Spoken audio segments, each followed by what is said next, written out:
The sun had ante, yet peeked over the rolling hills of Willow Creek. When Amos Tucker rose from bed, the old farmhouse creaked under his steps. The familiar groan of oak floors, a quiet companion to his mornings. At 5:00 a.m., the world was still cloaked in the soft gray of dawn. But Amos was already pulling on his worn boots, the leather cracked but molded perfectly to his feet. His wife Clara stirred in the kitchen below, the clink of a kettle signaling her own start to the day. Their life on Tucker Farm wasn't glamorous, but it was theirs, stitched together with love, sweat, and the rhythm of the seasons. Amos stepped onto the porch, breathing in the cool air laced with the scent of dew-soaked grass and distant pine.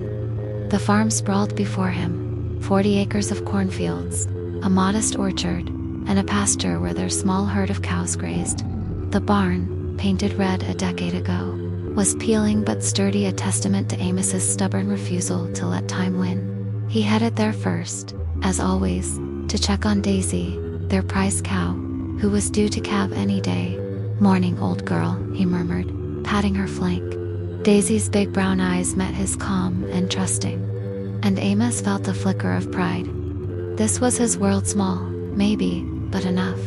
Back in the house, Clara was kneading dough for biscuits, her hands dusted with flour.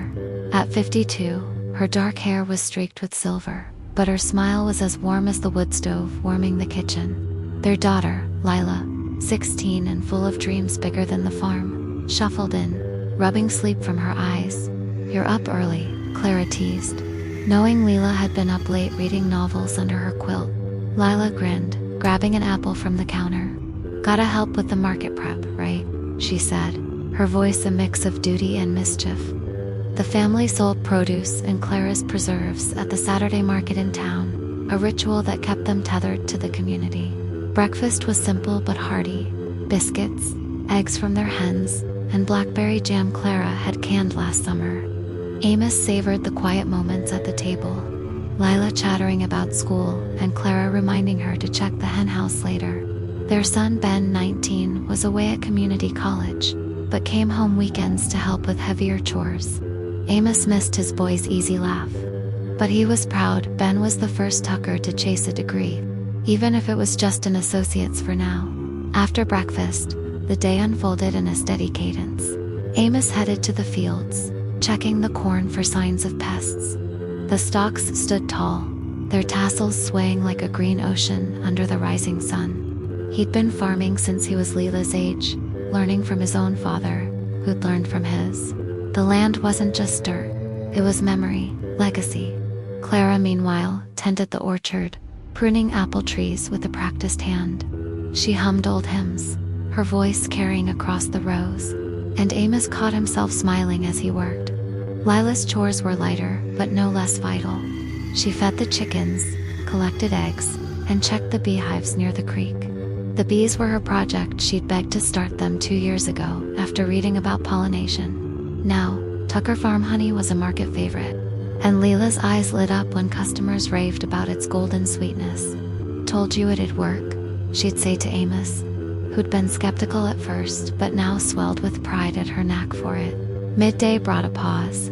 The family gathered under the big oak by the house for lunch sandwiches and iced tea from a mason jar. Lila sprawled on the grass, sketching the barn in her notebook, while Clara and Amos sat on the bench he'd built for their 20th anniversary. As evening settled, the sky burned orange and pink, painting the farm in a glow that felt like a gift. Amos checked on Daisy again, finding her restless but not yet in labor. Back at the house, Clara had dinner ready: roast chicken, green beans, and cornbread.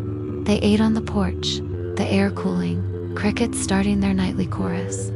Lila told a story about a customer at the market who tried to haggle over a $3 jar of honey, and they all laughed until their sides ached. After dishes, Amos and Clara sat outside, watching fireflies blink in the dusk. Lila was inside, curled up with her book. "She's gonna leave one day," Amos said softly, his voice tinged with both sadness and hope. Clara squeezed his hand. "Maybe, but she'll always come back. This place sits in her bones." Amos nodded, comforted by the truth of it. Before bed, Amos took one last walk to the barn. Daisy was calm now, her calf still waiting.